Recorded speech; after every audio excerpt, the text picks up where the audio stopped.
You're listening to the Author Stories Podcast, bringing you the story behind the stories and the storytellers. Margaret White, Terry Brooks, Sheena Kamal, Matthew Quick, JT Ellison, Walt D. Williams, Brad Thor, Corey Doctorow, Brandon Sanderson, Robin Mock, Ernest Klein, Jim Butcher, Sherwin Harris. Visit hankgarner.com for archives of all the shows. Today's guest is... Thanks for joining me again for the Author Stories Podcast, where I bring you the story behind the stories and the storytellers. Today, I am really excited to have Suzanne Park on the show with me. She has an amazing new book. It's called So We Meet Again. And, you know, if you read a lot of thrillers and crime fiction like I do, sometimes you just need a palate cleanser and a really fun, good time book to, you know, beat back the summer doldrums and to just enjoy. And So We Meet Again is one of those books when from the time you open that front cover until you close the back cover, this is a fun, enjoyable read. I know that you're going to love it just like I do. Welcome to the show, Suzanne. Thank you so much for having me. I'm excited for this. I'm excited to have you. Suzanne, we begin each show with the same question. And that question is, what is your first memory of wanting to be a writer or storyteller? I don't think that the writer bug hit me until much later in life, but the storyteller bug maybe happened a little bit earlier. I was always a big reader. You'll probably hear that a lot from a lot of authors, but where I'm from, it's a small suburb right outside of Nashville, and I was only able to read the books that were available at the library. We just didn't have a ton of money. So, you know, my ability to read different books and a wide variety of books was limited by whatever that library had to offer. And it was wonderful. The community there was great. The librarians all knew me. They even had, you know, a young adult and kids section that was just for children. And then they would tell me where all the new books were and kind of walk me through them. So I had a really very positive experience when it comes to reading and growing up with a library close to home. But it wasn't maybe until high school, actually earlier than high school, probably in middle school, that I used to just, from a storyteller perspective, I used to take like a beat up microphone and plug it into like a cassette recorder. And I would just talk for and record myself. And then when I was done, I'd play back some of it. And then I'd, you know, tape right back over it and record it again, you know, whenever I had a new story or some other thing. And I would just make up ridiculous stories to pretend I was like an interviewer and have fake interviewees. It was really, maybe I was setting myself up to someday be a podcaster, but I really maybe it's also being a middle child with like no, you know, ability to watch TV or anything, that I just did this. But I think when I moved when I graduated from high school, we found some of these tapes and I played them back and it was so embarrassing. I actually threw them out, and looking back, I should have kept them because they are hilariously embarrassing. There's no other word for it. But that's when I kind of really, I didn't even like the sound of my voice. I just liked the idea of just talking and telling stories and honing that craft. And then later on, through a long, windy path toward publication, along the way, I ended up doing stand-up comedy for 10 years because I wanted to be a humor writer, and I didn't know what that would look like or what that could be. So my first entry into writing comedy or writing humor was through stand-up comedy. And from there, I ended up, after 10 years, realizing, wait, my end goal was not stand-up comedy. My end goal was actually to be a humor writer. And then I had to pause and rethink what I was trying to do career-wise. And then I ended up taking writing classes, and I tried a little bit of everything, from memoir classes to personal essay classes to script writing, and somehow ended up deciding to write fiction. And that's kind of how I ended up where I am. through a very strange, windy path, I ended up writing books like the one that's coming out today. And I'm excited that people are starting to see more Asian American voices, more diverse voices, and that I can be part of that. So I have to ask you, doing stand-up comedy, and I've seen some of your stand-up videos. You have a very wry sense of humor. Um, did that sense of humor come through doing stand-up? Did you develop that, or is that just kind of your natural storytelling sense? Oh, I think if you ask probably people growing up with me, they would probably say it took a while to develop it. I think I was just a very goofy kid. I think, well, in fourth grade, I was voted, like in their superlatives of my elementary school, most likely to be president and most likely to be a clown.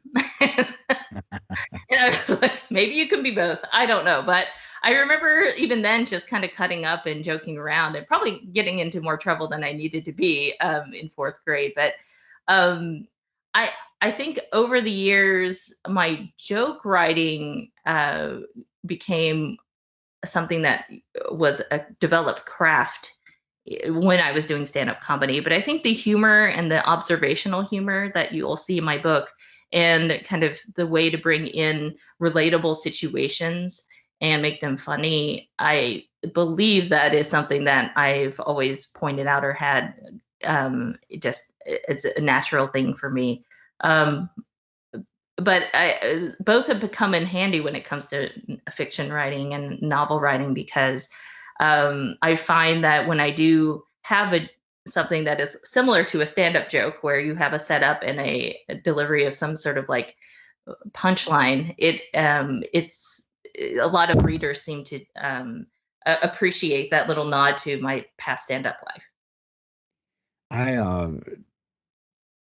I have a friend, Jay Moore, who's a stand-up comic, and we've talked a lot in the past about the difference in doing stand-up and writing. And when you're doing stand-up, it's like you have a room full of editors in front of you as you're delivering your material, and maybe not, line editing, giving specific feedback, but you're getting feedback from the audience on whether something's funny, whether something lands or not.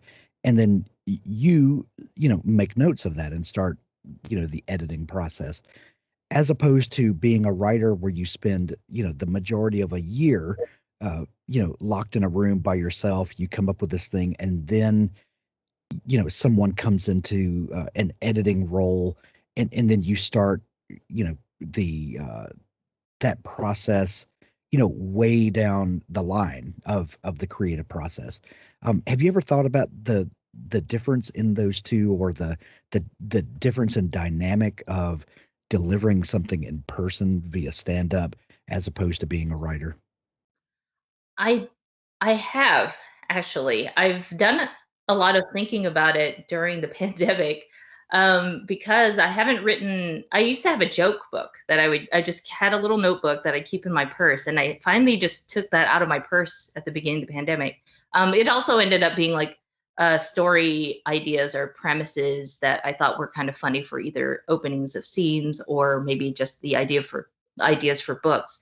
But I took it out of my bag and I was looking through it the other day, and I was thinking like, oh, it was just the idea of writing jokes was different. And a lot of it is just the actual writing of the joke, where it has to be, you have to have an economy of words. And then the nice thing about being a stand-up comic is you can tell your joke your first time and you can see what parts of the joke work, because some people, there's like people leaning forward and wanting to hear more about like getting into the joke, or there's tittering and a little bit of laughter along the way. Then you deliver the actual punchline, and if it lands, that's the best feeling in the world, and you get that immediate feedback. But if it also doesn't work, you also get immediate feedback. So you get to kind of experience that. And if you have the opportunity, you perform a lot, you can refine the joke. So it ends up, you change a sentence here or there, you change your opener. And then at the end, maybe you change your punchline a little bit. But overall, it is like this, it's a small kind of body of words that you can work with in massage.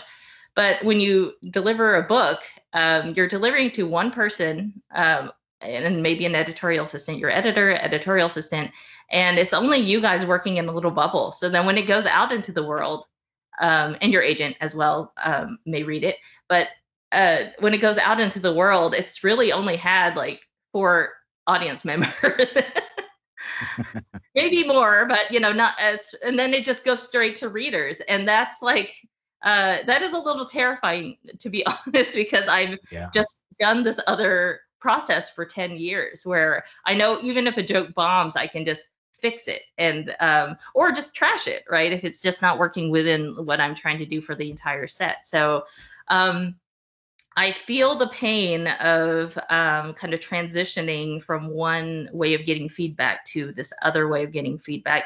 But I'm also, over the 10 years, have grown my craft in that I feel pretty confident about what types of humor works. And then trying to translate that into books. It's not too different, but it is a little bit different. What's nice, though, I have to say about joke writing, and this is something I learned from my very first time on stage, was when I performed, there's a whole backstory of like how I accidentally ended up performing on my very first set.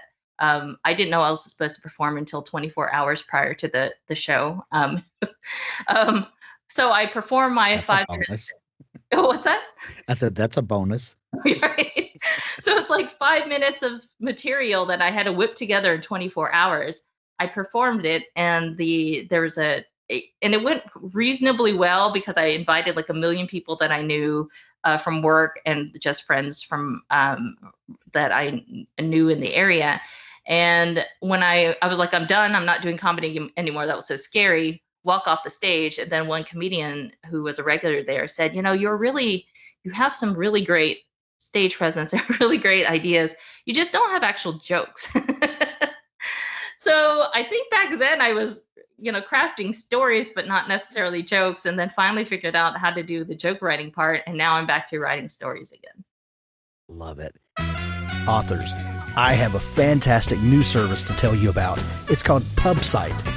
PubSite is a service to help you build your very own website, your home on the web, where you can promote your work and give your fans a place to connect with you. PubSite is a website platform that allows every author, regardless of budget, to have a great-looking professional website developed by the book marketing professionals at FSB Associates. PubSite is the new, easy-to-use DIY website builder developed specifically for books and authors. Whether you're an author of 1 book or 20, or a small publisher, PubSite allows you to build, design, and most importantly, update your website pain-free.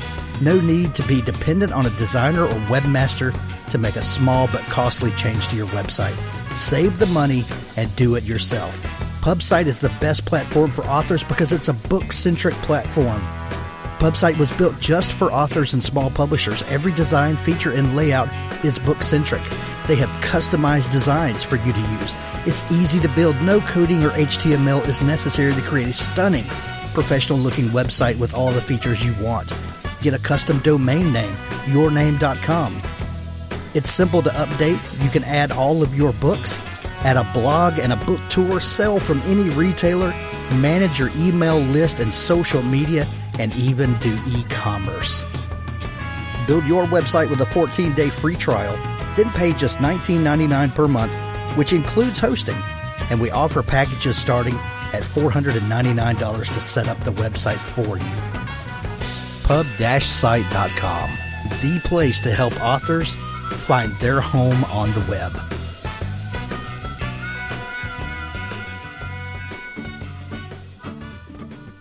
Looking for a tool to help you visualize your story before the drafting begins? Plot Pens is cloud-based and optimized for any device. There's nothing to download. From the new writer who isn't sure how to tell their story to the veteran who can increase their productivity dramatically, we've had experienced writers lay out a detailed structure for several novels in a series in a matter of a few days. The app takes you through 4 steps of the process. The concept or log line. Make sure you have a solid concept that you can keep coming back to throughout the process. The outline. 12 beats and 3 acts. Each has a description of what should be happening with examples. The board. 40 cards. We take the 12 beats and add sub-beats to those, breaking it down even further and being very specific about what should go into each. These also have examples and descriptions. Right. We take those 40 cards and turn them into a to-do list. For a 50,000 word book, it's about 2 cards per chapter roughly. We have a beautiful editor built into the app. You can export your manuscript to a PDF anytime with the click of a button. Let Plot Pens help you visualize your writing project. Use code HANK10 to get 10% off Plot Pens. plotpens.com. Suzanne, I love to ask people about where they're from, and there's an interesting thing that happens, but people are affected by the sense of place, and where you're from or where you've spent a lot of time has a way of seeping into the stories that you tell, and sometimes it's because you choose to set stories there, and that's an obvious thing, but there are sometimes more subtle ways where a sense of place comes into a person's storytelling. Being from Nashville, which is a quintessential Southern town in a lot of ways, but also a really interesting melting pot in the South. Not only is Nashville the country music capital of the world, but that's kind of only a sliver of what Nashville is. Nashville is really so much bigger than all that. What do you think of the way being a Nashvilleian or a Tennessean or a Southerner, how does that play into your sense of storytelling? What a great question. For this particular story, So We Meet Again, I wanted it to take place in Nashville because I was writing it actually in the pandemic, and I wanted to have it be a comfort write as well as be a comfort read for the end, the end reader. And so when I was thinking what is comforting to me, I was thinking, okay, I love writing about, or love food. So that's definitely in the book. Korean food and then Southern food as well made it in there. And then I decided to also have this book take place in Tennessee, specifically in Nashville, because it was, to me, a comfort place. And, I grew up in Tennessee and left when I went to college, but my parents just lived there all the way till just before the pandemic, actually. They moved out closer to us because they were retired and wanted to just be closer to family. But we were visiting them once or twice a year. And every time I went back, Nashville, like many Southern cities, is just growing. And it's a different place now than where I remember growing up. And so I feel like I wanted to incorporate what I knew, which is, living back home and being around, my Korean family, and then also have this Korean church aspect, which I don't think I've seen in much literature. I believe it's in David Chang's memoir where he talks a little bit about growing up in a Korean church, but that also played a part in this because there is a Korean community that in Nashville that also centers on the churches there, the Korean churches, and people find community and comfort and their own people just through these church communities. And they do a lot within that community, whether it's potluck dinners to actually going on these like mini trips and vacations to having, vacation Bible school or whatever. And I wanted to incorporate some of that too, because I just hadn't seen it mentioned, and it's also just part of how I grew up. So I wanted to bring that in as well. As far as storytelling goes, um, I find that some of the humor that I have, I believe, is sort of, I don't know if it's quaint, but I do like to bring in kind of quaint humor as well to balance off the wry and a little bit more punchy humor at times, Sure. just to kind of keep it balanced. And I think a lot of that just came from how I grew up and the neighbors I was around and my good friends and their parents who were my best friend's parents are hilarious. So I remember thinking like they just have good old Southern humor, and that really stuck with me through all these years. Well, it's we talk a lot about this when you're talking about thriller writers or crime fiction writers that you can't just have the reader have their adrenaline just pegged out 100% all the time, because no one would enjoy that read, and there's no emotional arc. There's no opportunity to let the reader off the hook, so to speak, so that you can then come back in and peg that adrenaline out, and the ups and downs of it are what make a great read. I guess when you're dealing with comedy, the same sort of thing. If you just were just wry the whole time, it would probably come across as just snarky. And while you might laugh, the first couple of chapters, it would probably get old after a while. There's got to be emotional ups and downs. There's got to be biting humor mixed with sweet humor mixed with things we can relate to, and that's what makes an enjoyable experience overall, I think. I completely agree. And what I'm doing for myself, just to challenge myself as an author with every book, I do want to see how far I can go from um, exploring laughter and humor, and also an emotional journey and an emotional connection. I think the best stories that I have read in the past have both. And I'm trying to make sure that I am also developing as an author and writer with each book, where I push myself and try to explore different emotions and deeper emotions with everything that I write. I think some of the best movies that I've seen make me laugh hysterically and then cry in the next scene. I think that's why a lot of K-dramas are so popular, where you really get a lot of emotion, but from the first scene, the first episode, you see, something. It's kind of like the Pixar effect, where Sure. something tragic happens and you feel for the character, and then and you go on their journey with them. I really like that kind of storytelling, and I'm trying to push myself to make sure that I stretch myself as an author and writer with each new project. So the new book, So We Meet Again, we meet the character of Jessie Kim. And Jessie is immediately one of these characters that you want to root for, and you commiserate with her so much. Where did she come from? What was the genesis of this story? I love hearing about how stories begin. And I know you said that this kind of came out of the pandemic, and you were looking for, a book that could help us sort of take our minds off of that. But how did Jessie come into this, and how did her story begin? Jessie Kim is a Korean American overworked investment banker, and she's on Wall Street. And in the opening scene, she's laid off on Zoom. And I wanted to, first of all, bring in that part of the pandemic, which is just like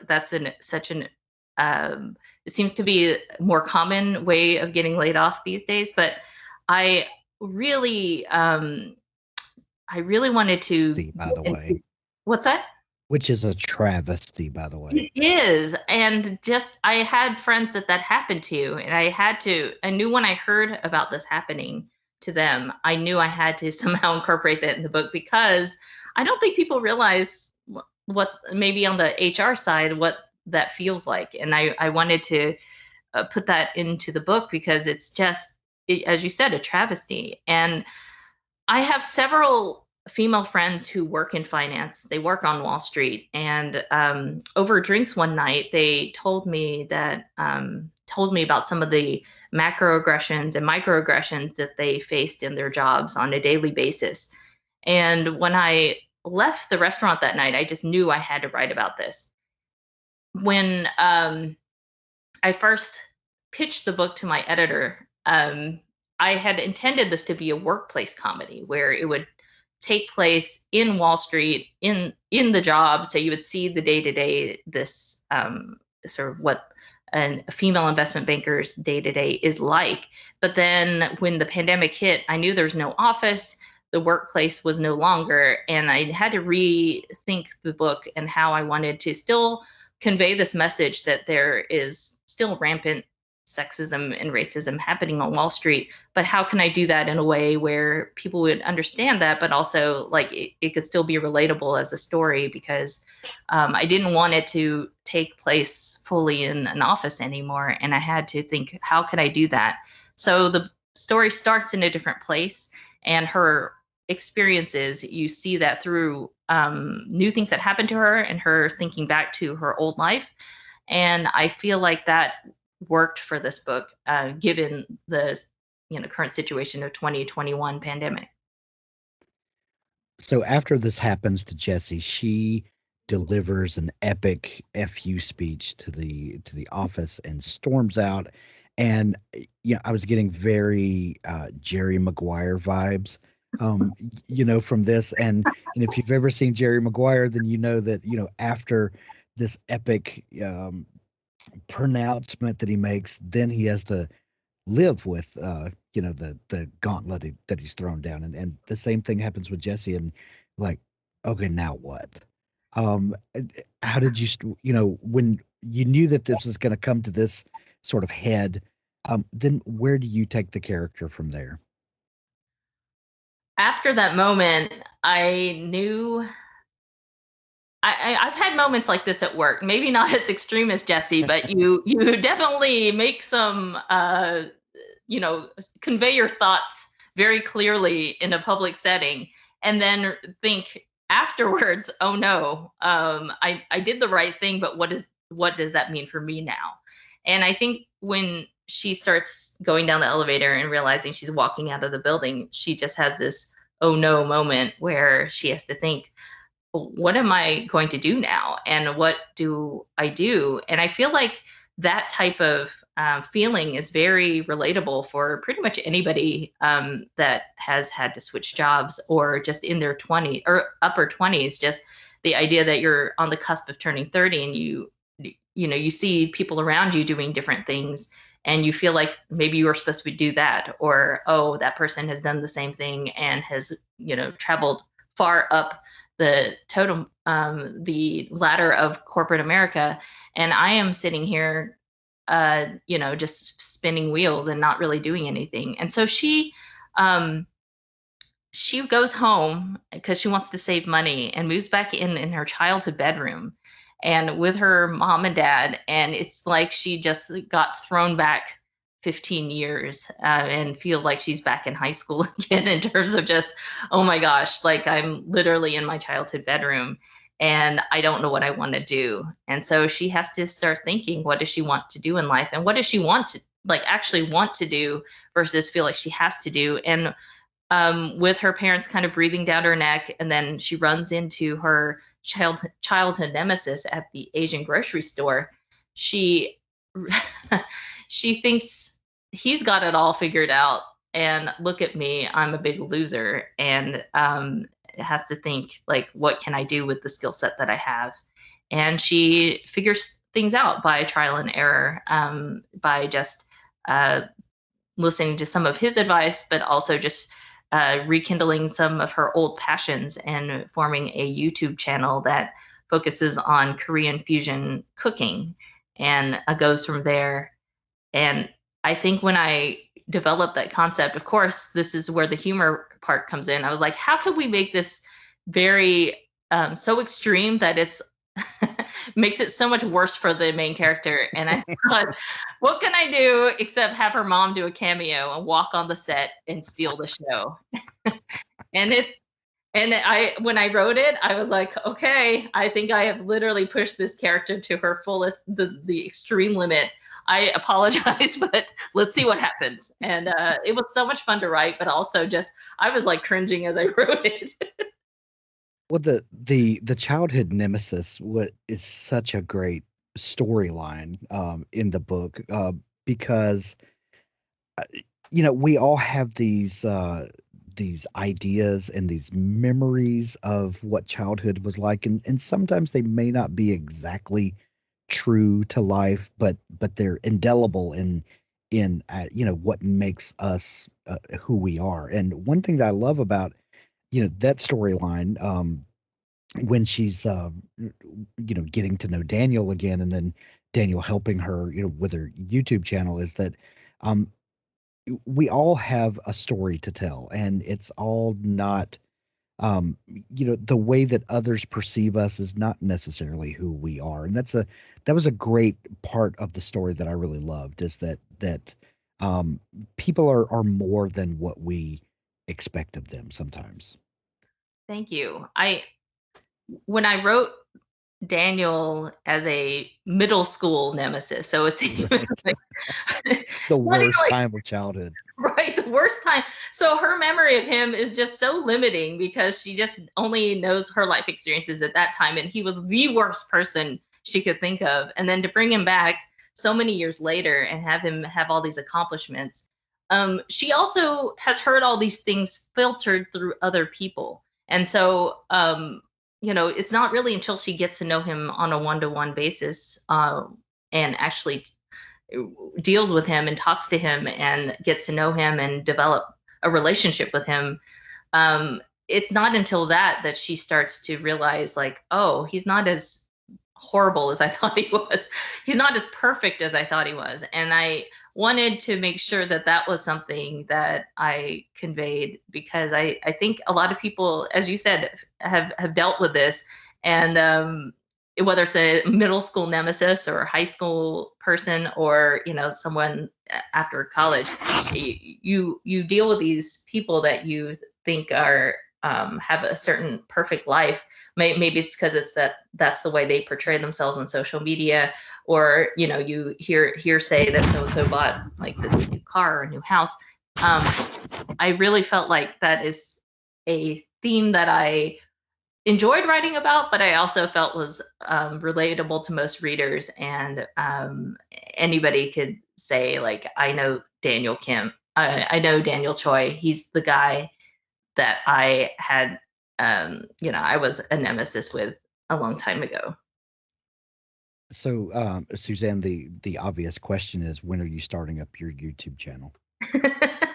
I've had the question of, when am I going to do a Korean fusion cooking show, and also when can I start buying those ingredients that I talk about in the YouTube videos. And in the story, the main character develops these meal supplement kits where you have these ready-made meal kits that you can buy now, but after a while they get kind of tired and old. And so the main character develops these supplementary kits that you can buy, and they have Korean flavors and Asian flavors, and that is something that apparently that people really want to buy now. So I know there are a couple of companies that offer them, but maybe not in a way that is seen in the book. And I would love to do a cooking show, maybe not with my mom, but I would love to do a hacking show.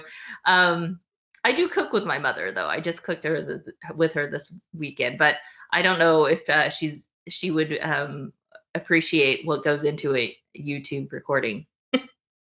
If we could get Korean food and a Southern/soul food mashup channel, that would be amazing. That would be amazing. I do think a lot about, so my mom, obviously, she lived in Tennessee for longer than I did, and she came over when she was to the States when she was in high school. So she's actually lived in the South for over, longer than I've lived. And a lot of her cooking, I do wonder how much of her Americanized cooking aspects are actually influenced by Southern cooking, because she does love a good meat and three, so do I. So, but with hot sauces and kind of just the, how she cooks her greenery, things like that, I do wonder how much of an influence just her Tennessee life and her cooking experience being in the South for so long, how that's affected how she creates her dishes. So, Suzanne, you talked about writing a book during the pandemic. Now that hopefully the world is opening back up, and I know we've got some variants that we're fighting, but hopefully we're on an upward trend now.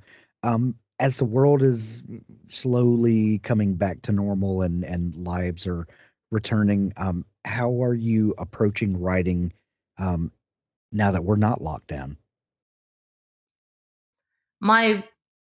So I've only known the pandemic book world, like meaning I had a YA and an adult debut come out last year, and then I have my sophomore books. Both of them came out this summer, and so I've only lived life in the pandemic as far as author life goes. And I had to write 2 books in the pandemic, both of them last year during probably the worst parts of 2020. I'm very optimistic. I wonder how it'll affect the comedy part, because again, these 2 books that I released this year, the YA and the adult, they were both comfort writes and hopefully comfort reads. My books last year were a little bit punchier, and they just had a little bit more of a biting humor. So I'm wondering how that will affect the actual comedic part. And then I'm really looking forward to being able to write outside of my house, specifically outside of my kitchen table, because when the pandemic hit, I got booted from every single place because of distance learning, and my husband has a lot of conference calls, so I could just hear him. So I just migrate around the house, and I just ended up next to the kitchen. So at the very minimum, hopefully I won't eat as many snacks, but I'm hoping that if I can kind of, figure out where my new writing space is and actually go to, I used to write in cafes and also write at the library. I will love to have that time back, because I think that really just helped me just move by being in a different place, just helped me write differently, even just have more inspiration and just be around actual humans. We will definitely be watching for what comes next. I know that it's going to be amazing, whatever it is. So We Meet Again is available everywhere now. When you're hearing this, you can grab it in Kindle edition or paperback or audiobook.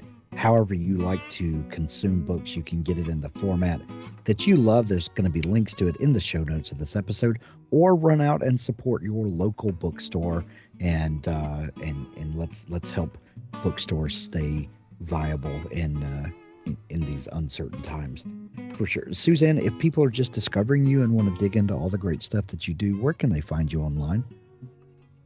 Online, they can find me on my website at SuzannePark.com.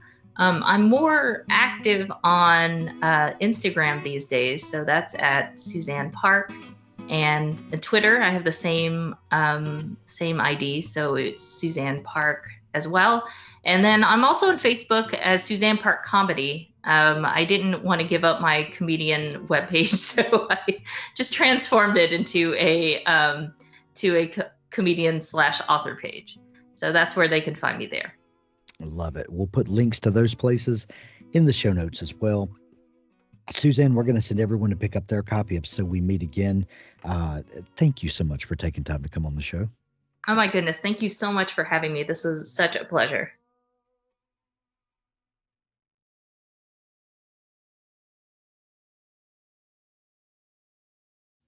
Wargate Books presents Hit and Fade, Forgotten Ruin, Book 2, by Jason Anspach and Nick Cole. Narrated for you by Christopher Ryan Grant. Chapter 1. The army of the dead walked straight into our ambush east of Fortress Hawthorne. That's what the FOB is called now, Fortress Hawthorne. Despite it being officially known as Forward Operating Base Hawthorne, as was originally intended when the 50 detachments of various special operations groups came forward through time from Area 51. A one-way mission to save Western civilization from a rampaging nanoplague destroying the very fabric of said civilization. Apparently, we overshot the temporal insertion point and stuck the landing. Sorta. About 10,000 years too late. Said civilization is now basically something straight out of Tolkien or Dungeons and Dragons, which we've all now gotten a lot more familiar with thanks to our resident expert and fledgling hedge wizard, the infamous PFC Kennedy. But the Rangers just call it the FOB. The first of our explosives to ruin the leading elements of the army of the dead advancing on us, Claymore Mines, the recaptured forge back at Hawthorne, had cranked out in the weeks after we'd retaken it from King Triton, were fired by Ranger Sergeant Kang down there with the Scouts and Captain Knifehand's assaulters. It was close to midnight when the front rank of bony warriors, carrying rotting shields and spears, eyes glowing malevolently in the deep night mist, advanced into our ambush, only to get ruined by the daisy-chained claymores' sudden eruption. Above us, a cloud-shrouded moon cast a wan yellow light over the battlefield. The night was hot, and spring was coming on full now. The pilots who'd gotten us here in the grounded C-17 back at Ranger Alamo, using their meteorology skills, had guessed it was going to be a long, hot summer ahead of us, and an early one at that. But there was a cold shiver in the dark on your exposed skin that you couldn't quite explain when you saw the dead advancing rank after rank. The bone warriors, carrying spear and shield, other, darker creatures barely seen. The lower areas of the earth were graveyard cool and misty, so maybe that was it. Still, the brutal, unrelenting cold of our almost last stand back at Ranger Alamo was gone now. But not the horrors. There wasn't a night that some ranger didn't wake up out of a tormented sleep, breathing heavy, sidearms scanning the dark and looking for orcs and ogres to ventilate.